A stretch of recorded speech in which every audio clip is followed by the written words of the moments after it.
You're listening to the Slow Ride Podcast.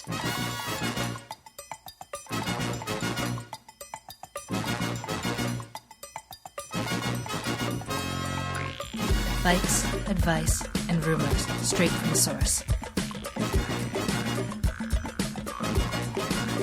TheSlowRidePodcast.com and on Twitter at TheSlowRidePod.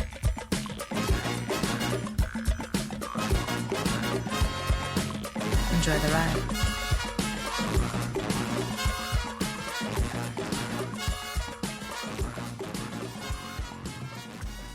Hello and welcome to the Slow Ride Podcast. I'm Tim Hayes, coming at you from Gainesville, Florida, and I just want to tell my two co-hosts, guys, if I did the hour record tomorrow, I could totally take it.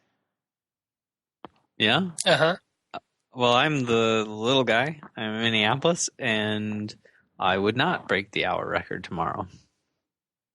I am Spencer Howe in Boston, Massachusetts, where I'm currently looking for a new crit course.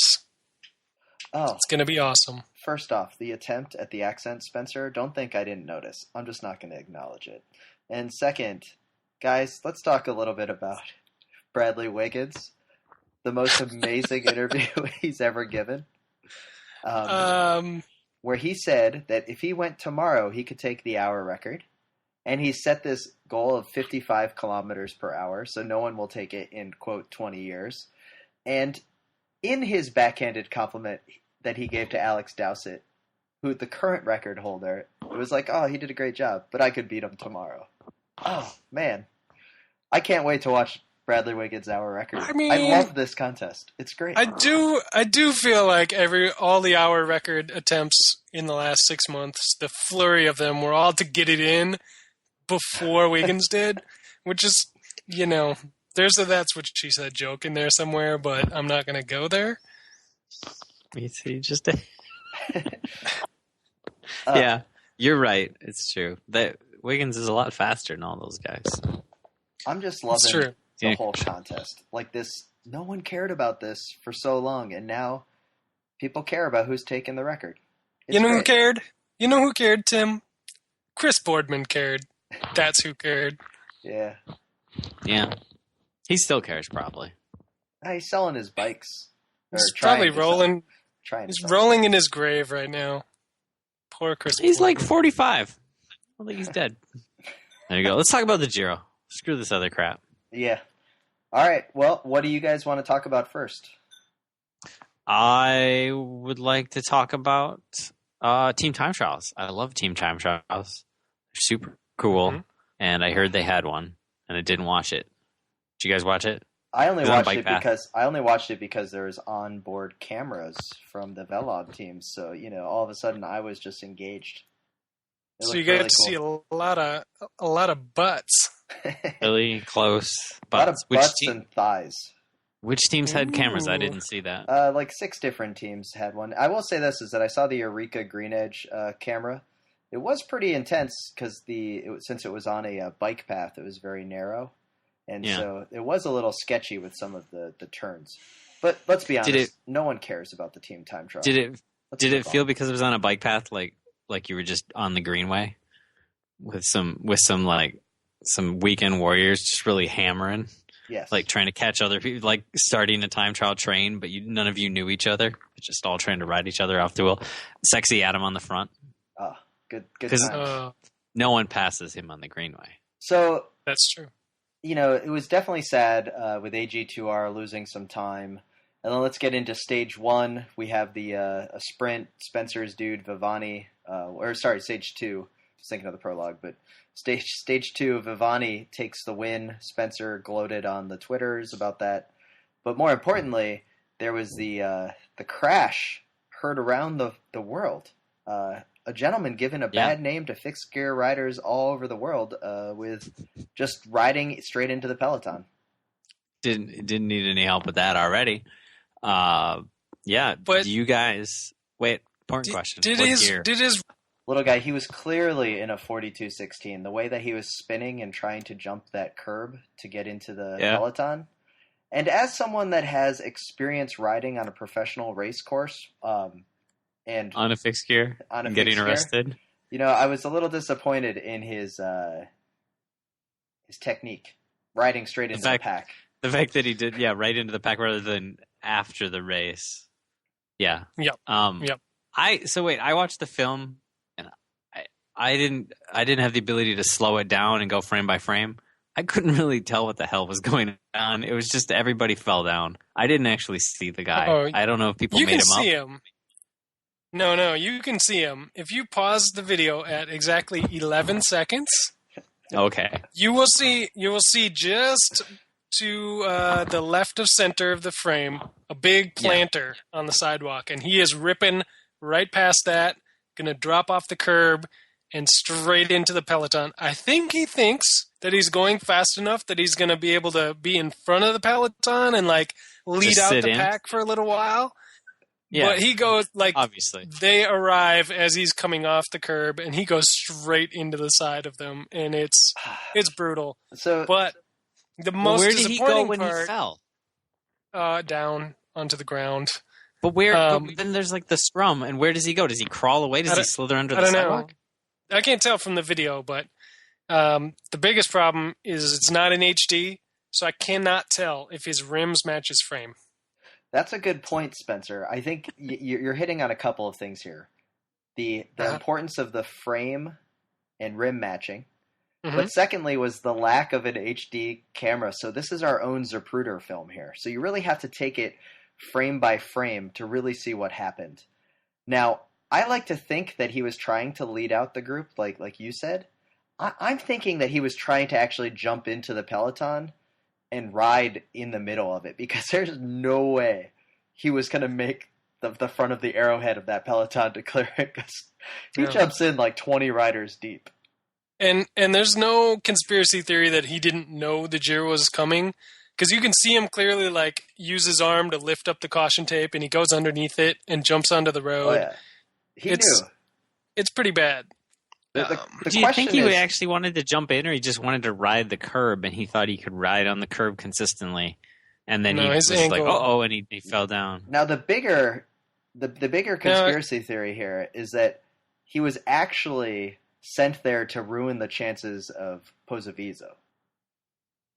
Yeah, Pozzovivo. Sorry, who's throwing that conspiracy around? Is that just you right now? Well, he is the unluckiest man in the peloton. He lost 1 minute and 8 seconds on that stage before today's horrific crash. And, spoiler alert, jeez. We're not even on stage 3. But yes, he did crash today. It looked really bad. Supposedly he's going to be okay, I guess. The info's sketchy at this point. Yeah. It was pretty bad. It was, and I don't know if you were watching Eurosport. The Eurosport guys were apologizing. The camera just zooming. And the spectators Italian broadcaster kept shaking the guy. Oh. Yeah, it was bad. It was a really terrible thing, and we're only a few years out from kind of a similar feeling stage when Weiland's died. So it felt a little too much like deja vu. But thankfully, it seems like he just has some bad facial abrasions or something. But maybe we'll get better news tomorrow, post-podcast. It was definitely a start of good news from what we've heard from the doctors. And the good news for AG2R is that they do have Carlos Betancourt in the wings, who hasn't lost a lot of time, who's going to be able to... Carlos, the gummy bear. The gummy bear. Wait. Now that we're on the gummy bear, though, the gummy bear's on my Velogames team. Tim, I'm assuming the gummy bear is on your Velogames team? No? Oh my gosh. The number one gummy bear supporter didn't actually have the faith to put him on his team. Spencer, is he on your Velogames team? Absolutely not.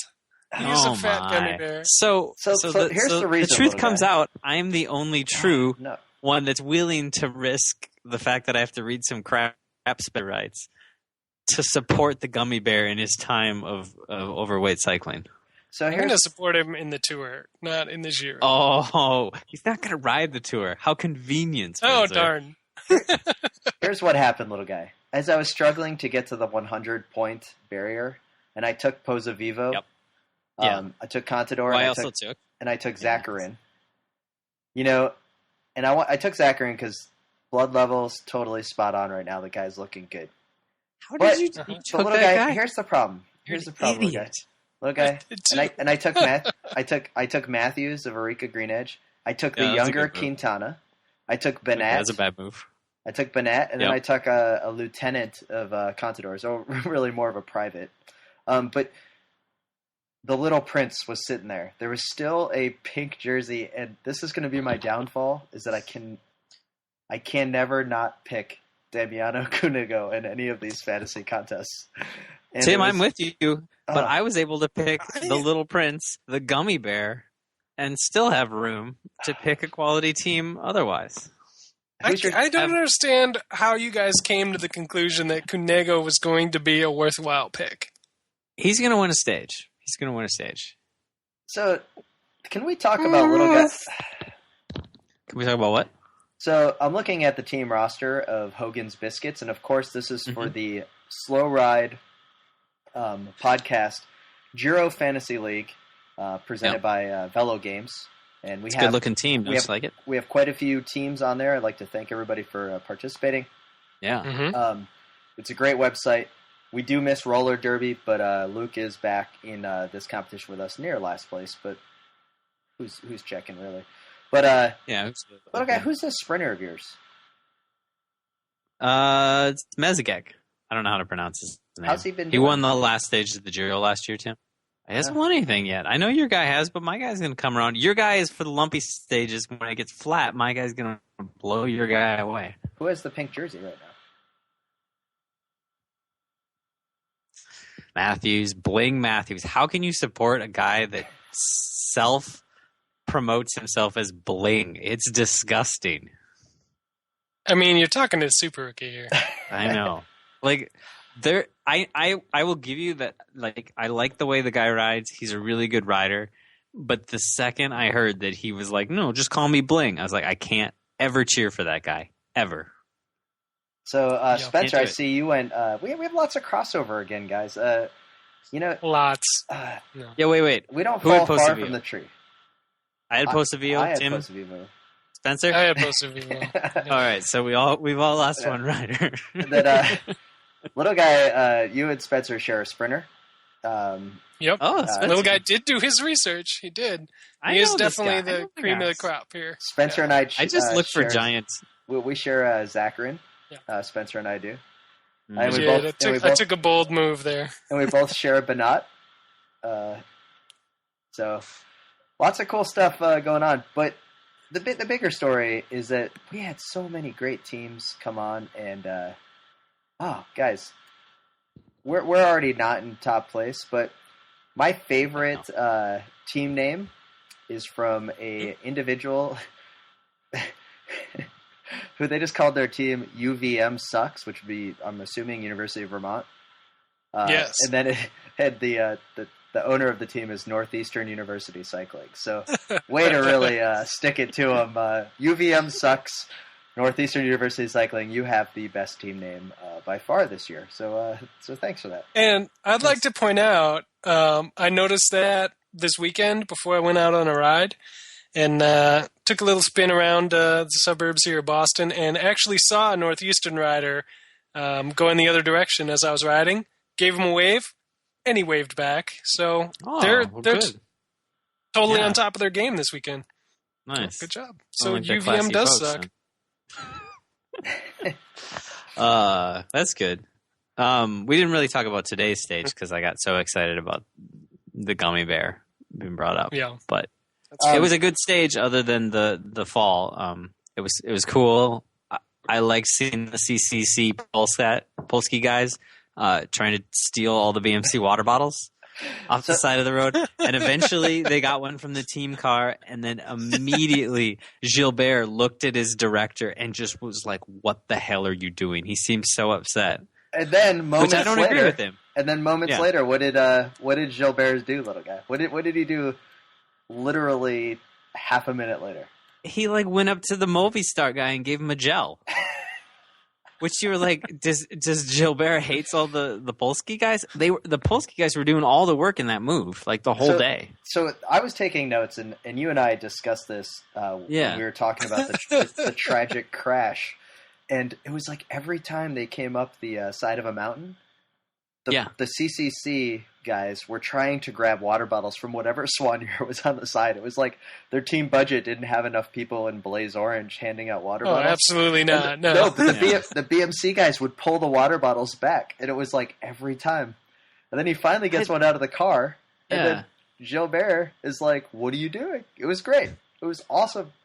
There must have been a miscommunication because, like, the CCC guys seemed to believe that, like, they had a deal with BMC for the day, and then, like, the soigneurs on the side of the road didn't get that memo, and because the CCC guys looked like legitimately confused. Like, I reached for a water bottle and they didn't give me a water bottle. Like, what the hell's going on? And obviously, like, the team car was cool with it. Yeah. I don't know. They clearly, they thought they were riding for Gilbert, and Gilbert did not think they were riding for him. Well, what I liked was, so the BMC guy, director gives them water bottles, and Gilbert's really upset. And then it was just a couple K later that, like, Hansen took off, and one of the Petersky went with him, and Simon Clark. So you had a 3-man move, and Gilbert totally missed it. Mm-hmm. And after doing all the work, CCC takes off without him. He's probably so upset. I really do like how you brought up Adam Hansen, little guy. I was reading a story. What is this? It's his birthday. It's birthday, and it's his 11th straight Grand Tour. So this guy, it was something ridiculous, and props to that guy. He should almost be on the Slow Ride Podcast B team, because he hasn't gotten 16th put him on the place B team. Yet. But it was really cool to see. And, of course, they talk about how he makes his own shoes and all that nonsense. This guy has done 11 straight Grand Tours. That's pretty awesome. And now it seems like Lotto is just picking him because of the marketing aspect of this. Like, he's got a great Twitter feed. It's a good move. He's got a great following, and everyone's just like, oh, yeah, Adam Hansen. And the best part of it is that he's actually good. Like, he does what he's supposed to do. He gets Greipel there all the time. He maybe wins a stage or two, a year in the Grand Tour. He finishes. It's pretty awesome. Mm-hmm. He smiles a lot. Oh yeah. Did you see a likable guy? His tweet today? He said, "Mom always told me to watch out where the cameras were," and it reminded me of the old Cat 6 Ninja Preem at the Tuesday night crits. Always stay at the front because you don't know where the camera's going to be, so you're always looking good. You never know what you could win. Yeah, it was good. He's I don't know. He's a weird guy.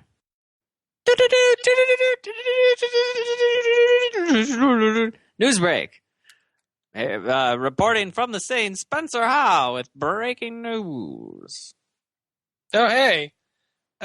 Just here to tell you guys, at the World's Road Race, UCI World's Road Race here in Richmond, Virginia, this Slow Ride Podcast will be doing our very first ever live show. So we expect you all to show up, pay your $5 entry fee, and heckle us until we cry. So I'm a little nervous about this, guys. I'm not going to lie. When I got that text message from you, Spencer, saying that we were doing a live show, I immediately thought, who is going to be our guest? Who's really going to put us over the top? And I was freaking out. And I was sitting there going, do you think he'll do it? And then you told me that it was Friday night at 10 o'clock. And I was like, I don't think he's going to do it. Mm-hmm. I don't think he's going to do it. And then you talked me into it. You said, Tim, he's going to do it. And I said, no, he's got a race in 2 days right after the podcast. Like, he can't do it. He needs to rest up. And then you said, Tim, it's not like Dan Craven's actually going to win the race. He's not even going to get top 100. He's using us. Might. He needs us more than we need him. He needs to be on the podcast. So tweet this Dan is a from direct Nam. quote.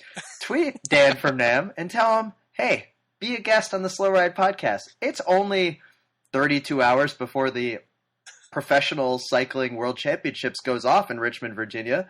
But he should be there. Party. Yeah. Come on, what Dan. else is he doing at 10 p.m.?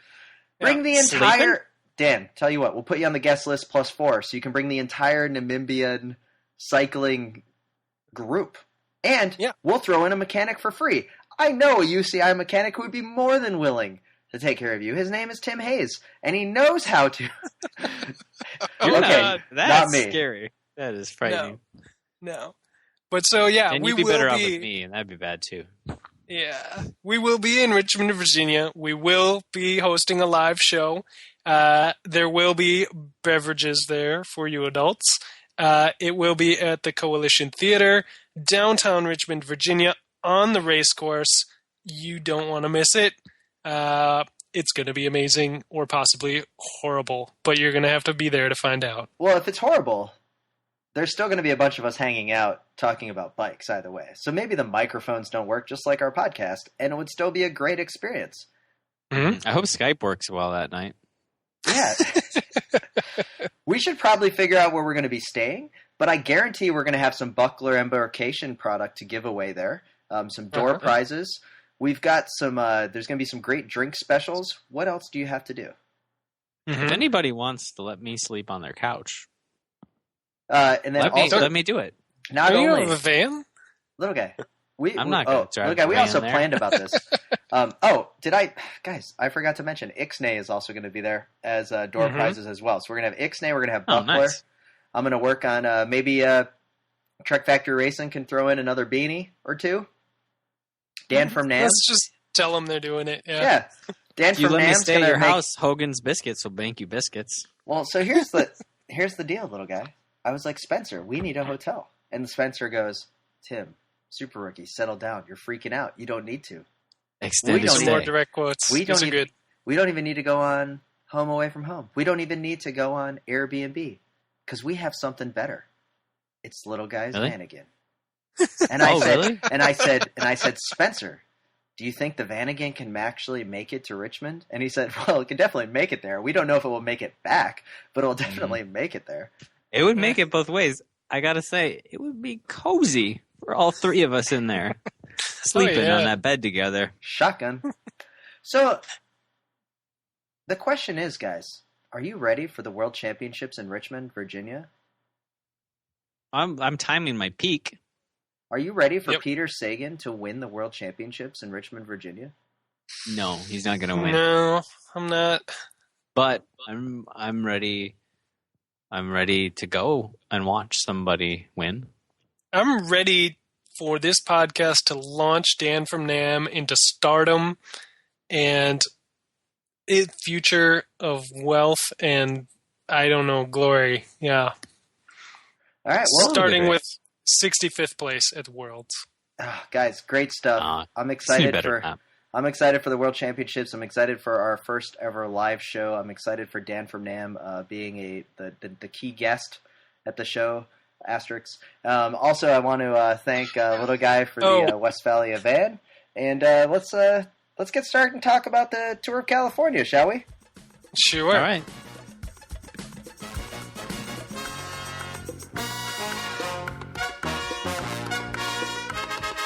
This is Sarah Groff, U.S. Olympian, and this is the Slow Ride Podcast.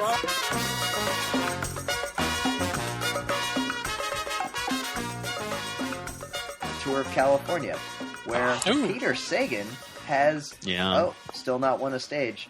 Mark Cavendish 2 for 2 with a perfectly timed bike throw today. He won yesterday. Did it already start? It actually started already? Yeah, I Oh, know. God. I didn't even know. It's amazing watching the Tour of California after having watching a bunch of Euro races for up till now, and seeing 8 lanes wide roads that they're riding down, and just being like, "Holy crap! That is We got some big roads here. how do you get away? How do any breakaways go?" Like That's a side street. Yeah. There's definitely It's- a lot of strip malls on this route versus like when you watch the Giro. It's like, oh, picturesque hill country. Here it's like suburban blah. It's unbelievable. I mean, they have some great climbs and they have some great scenic routes and everything too, but like just the width of the roads, even narrow California roads are 3 times as wide as the stuff we're used to watching, which is crazy. Hey, pop quiz. Who's the defending champion of the Tour de California? Levi Leipheimer? I don't know. It's guessing. It's guessing, isn't it? I think Gesick won in 2012 because I thought I saw yesterday. He didn't win last year. Yeah, he hasn't won for a while. I saw it yesterday in the one stage I watched that he was the only returning champion, and it was 2012. And then that had me thinking, who won it last year? But I could care less to look up the Wikipedia. Do you guys? Did I ever tell you guys? It doesn't matter. Like the Giro doesn't. The Tour of California does not matter as long as it's in May up against the Giro. Yeah. It's embarrassing, and it should not happen. Put it in April. Like I don't care. Back in February. It's always going to be up against something unless they put it back in February. What about but then it June? rains. What's well, wrong it was with up against June? Paris-Nice in February. And June, everyone's getting ready for the tour. No one wants to fly across the world. They can hang out in France. We got Chris Horner. Like we don't. They didn't even let him into the race. That's true. Have I ever told you guys that Robert Hasink, however you pronounce his name, he looks just like my childhood friend from when I was like 6 until like 10 or something, who lived up the block from me, Ryan Carruth. Like he looks just like spitting image. It's like it's spooky to see him, except for the goofy hair now, because Ryan was like 12 or something. Did Ryan ever go secretly missing? Like. And nobody knew where he went, and all of a sudden now there's some pro cyclist. No.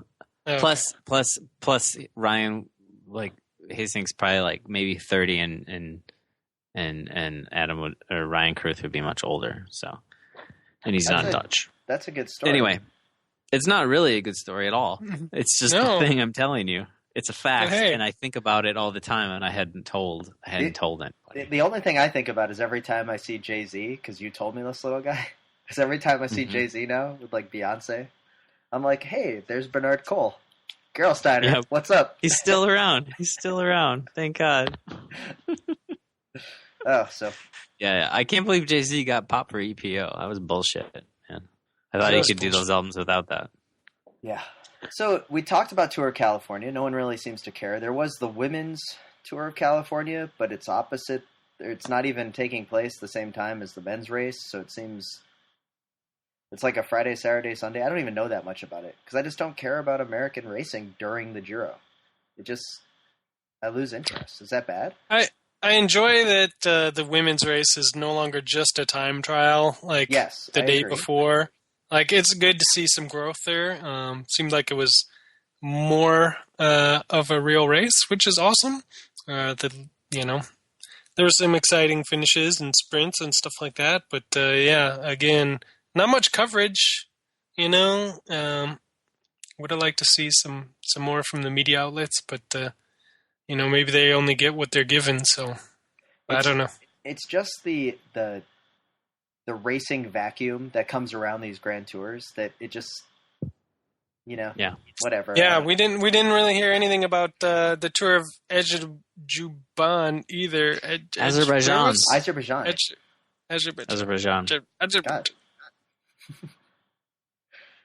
Yeah, it's true. We didn't. Yeah, so And when you get Tinkoff doing all kinds of weird stuff like riding a fixed gear into the side of the peloton to try and spice things up, all the media attention goes over there. Wouldn't it be amazing? Wouldn't it be amazing if Tinkoff actually paid the fixed gear rider to do that? Like, we got to get more coverage. We're gonna have to look into his bank records and just see what's going on, because that's it's as legit conspiracy theory as, say, motors in bicycles. No, it's actually way less of a legit conspiracy. I'm going to say you're wrong. Are they? I'm going to say you're wrong, because there is no way that anyone's got a motor in their bicycles. How is there no way? Freaking out about it. And they keep stealing bikes and tearing them apart, and nothing's inside. How many times are they going to have to tear bikes apart and find nothing before they're like, maybe we're crazy? You sound like a guy in 1980 that's like, no one's doping. How many times are they going to have to look in these suitcases that we don't have any drugs in here? Wait, Spencer. Bikes are different than suitcases. Wait, there was an article somewhere online where they talked about how there are these motors that can do this. And what they're worried about isn't the bike that the person... There's also articles online about how Bush did 9/11. Did you see Cycling Tips had a good piece about a motor and a bike that gave you like 3 to 5 watts or something like that. It wasn't a lot, but it was pretty discreet. It's a pretty discreet system. The key is that they can switch bikes during the stage, like at the top of the mountain. Like, oh, I got a flat tire, change the bike, and then a different team car gets into the course or the caravan or whatever. So you guys are conspiracy theorists. I don't think it's totally happening yet. But you make it sound like taking apart the bike is that big of a deal. And as a guy that got pulled into the customs room on the way back from Edmonton at the North American Career Championships, because I had 4 fixed gear bikes on the roof, it's not that big of a deal. Those guys Did they make you take the bottom brackets out? No, that's because your bikes were probably stuffed full of weed, that dank Canadian weed. They were like, what are you bringing That's back? the good stuff. Were you in British Columbia? And I was like, no, I was in Winnipeg. And then they were sticking a rod down the tube. Yeah. They didn't make me take the bottom bracket out because I didn't have that tool. I didn't have my bottom bracket tool. Uh-huh. So you evade the police officer. I don't have the tool. But Spencer, do you think there's let's put it this way. Okay. Is there a chance that there's guys doping with motors on their bikes, Spencer? There's no chance. Not in the professional peloton. Yeah, of course there's a chance. If there's a way to do something stupid, someone will do it. I agree. I don't think that we're there yet because it would be a really big conspiracy to keep everyone's mouths shut. But then again, so was doping. How would that be a big conspiracy? Exactly. Yeah, people were doing whole teams blood dope, for God's sakes, and nobody finds out for years. No. Everybody knows that. No, you don't know that because a whole bunch of guys are doing it right now. Half the Giro right now is in their room microdosing, and you don't know who they are, and you'll find out 10 years from now. One of the favorites is in his own luxury bus outside the hotel doing it. So whatever. Hey, did you guys see? Speaking of the personal luxury buses, did you see the bus that the van that Laurens Ten Dam uses? Just his personal one, because he likes to caravan, right? That's what I've heard. Is he caravans around to train with the family? It's a pretty awesome van. It looked I like hope he's one not of those losing as much time to. He's not losing as much training time as I am by working on his van. Because if he tries to maintain it the same way I try, then he didn't get to ride this weekend, really. Oh. So we got motors and bikes, non-existent according to Spencer, possible to be a moto guy. Mm-hmm. Adam Hansen in 11 straight tours. The Giro. No one cares about Tour of California. No. Talked about Bradley Wiggins being one hell of a cocky man, which is pretty awesome. And Bush did 9/11. Sir Bradley Wiggins. Yeah, Bush did 9/11. Sir Bradley Wiggins. So I think that's pretty much why everyone comes to the Slow Ride podcast. Yeah. Oh, can I tell my story about the Greenway? Oh, there's another story? Yeah, last Tuesday, the Greenway has like one turn on it. Hey, wait, Spencer, we need to get some intro music for Little Guy's Stories for the Greenway. Greenway. All right, what's up? So I was on the Greenway, and there's like one, it's like one turn on the Greenway, right? Yeah. And midway, like there's like a box in the corner, so you can't see around the corner all the time. And I'm taking a right turn. This lady's taking a left turn. She decides, what the hell, I'll take the inside line. It's way more efficient. So I come around the corner. I get halfway through the corner. This lady pops around this utility box and just runs into me. On your side of the path? She was I'm in the right lane, and to the right of me is the walking lane, and then her lane's to the left of me. She was So I was on the line between my lane and the walking lane, and she was fully in the walking lane. So then I skidded to a stop, and she veered out and went into my lane and hit me when she tried to avoid me. Nice. But we neither of us fell. I just stuck my arm out and I punched her, and then we stopped, and she apologized a lot. It was really weird. I've never had somebody just run into me on the Greenway. What kind of bike did she have? She was on like a hybrid or something. She was really apologetic. I mean, she was really nice about it, but she was like totally in the wrong. Situation? What gear ratio was she running? She had many gears. I didn't look to see which one she was in. Wait, what do you do in this situation? I wouldn't said, have punched "You someone. okay?" I would have been like, "Oh, are you okay? I'm sorry." Like Minnesota Nice, you'd be like, I "I'm didn't- sorry. Did I do I something didn't- wrong?" Tim, I didn't stop and then punch her. Like, I put my arm out to stop, Do it. and by doing that, I ended up just like punching her to stop. Were you like So I didn't stiff-arming get her? knocked Like over. Yeah, I basically stiff-armed her. It was like Okay. it was like football. I was trying to get around the outside. I stuck the arm out. I stiff-armed her. We both came to a stop, and she's like, "Oh, I'm really sorry." And I'm like, "Oh, whatever. Are you okay?" And she's like, "Yeah." And she's like, "You okay?" And I'm like, "Yeah, I'm fine." And then we rode away. So, It was You just didn't say weird. like, "Oh no, my wheel's out of true," and get like a so new this head is wheel. definitely No, less. but of you know an what? My incident. wheel is a teeny bit out of chew now.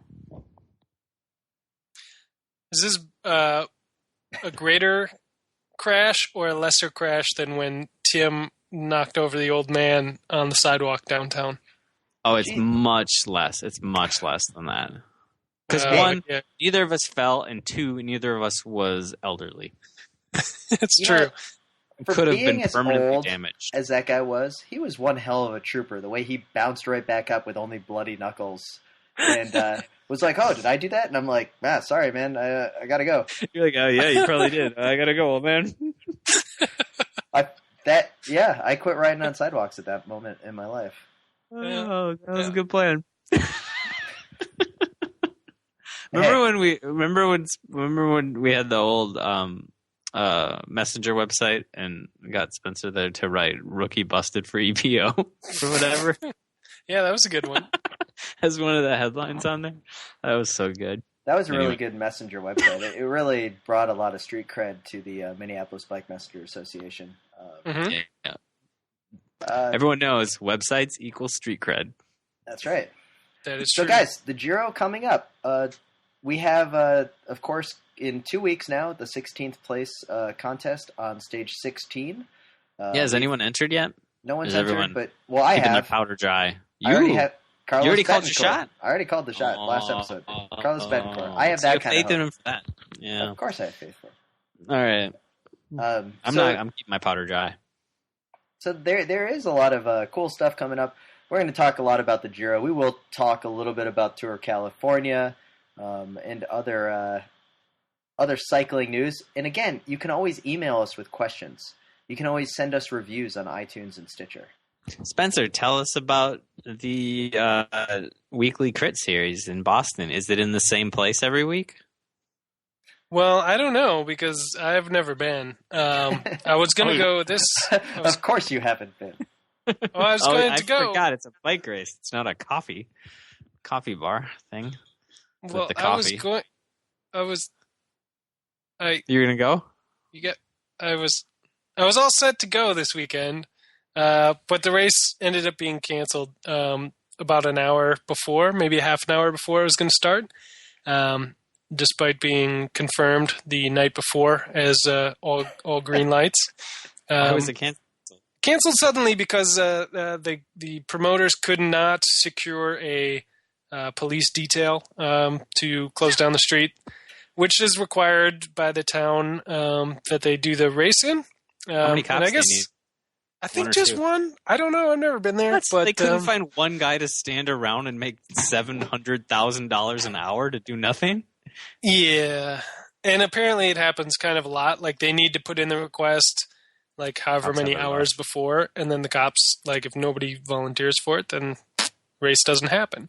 So they're actively looking for a new course. And apparently this course has been happening for like 20 years or 25 years or some crazy amount of time.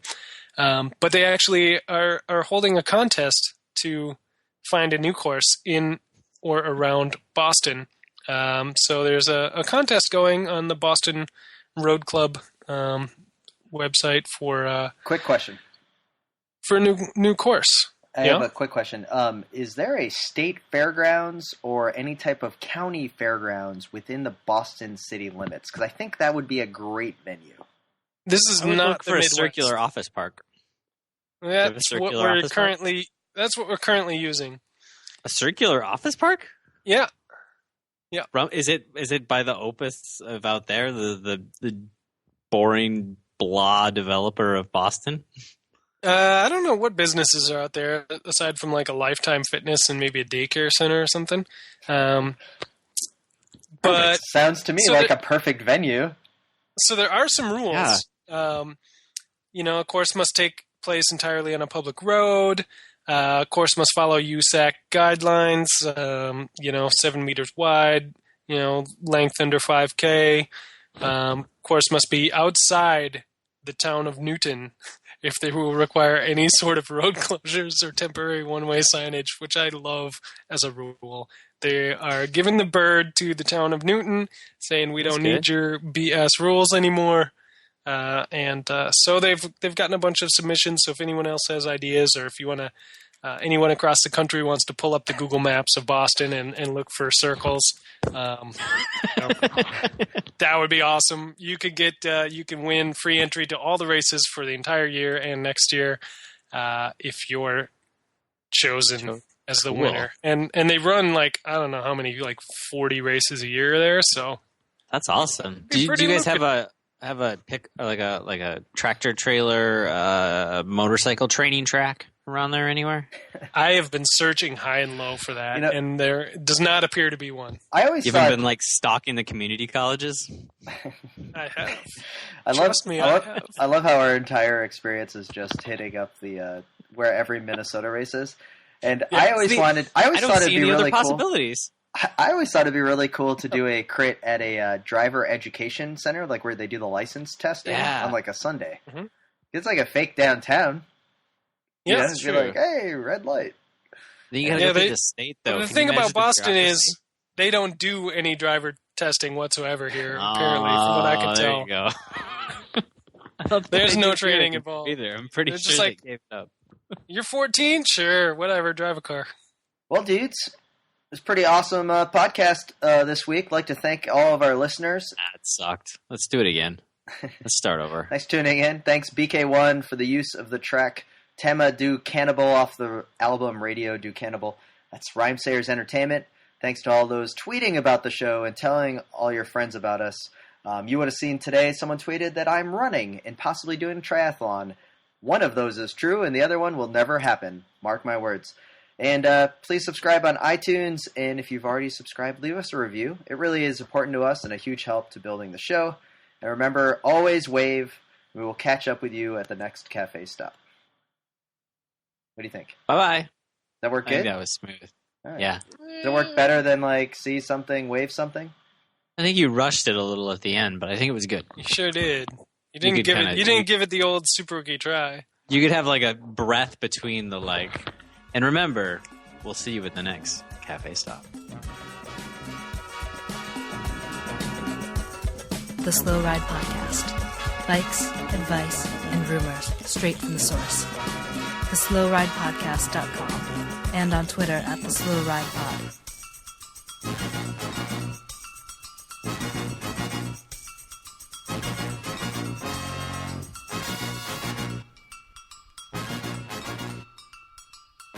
Alright, I'll talk to you guys. Here's what we do. We pull up fucking Top Gear. We go to Richmond, Virginia. We buy a conversion van when we're there. We sleep in it for the week, and then we try to sell it for what we bought it for when we leave. What could go wrong? That's fucking brilliant. A used shitty conversion van has to be less than $400 a night. Like 3 nights, say we're there 3 nights, that's $1,200. Yeah. If we can buy a van for under $1,200, we could leave it, we light it on fire and leave it there. This could actually work. Yeah, I think that's actually a brilliant idea, Spencer. I totally agree. Do we have to register it? Do we have to register it in Virginia when we buy it? Well, probably if we buy it on Friday, we tell the dude, dude, the shit already closed. We'll just do it on Monday. We're just going to light it on fire and drive it into the river. All right, little guy. You do the research to see where the VIN numbers are located on a conversion van. I know where they are. Spencer, you're the fence of the operation. Okay. All right. This is good. All right.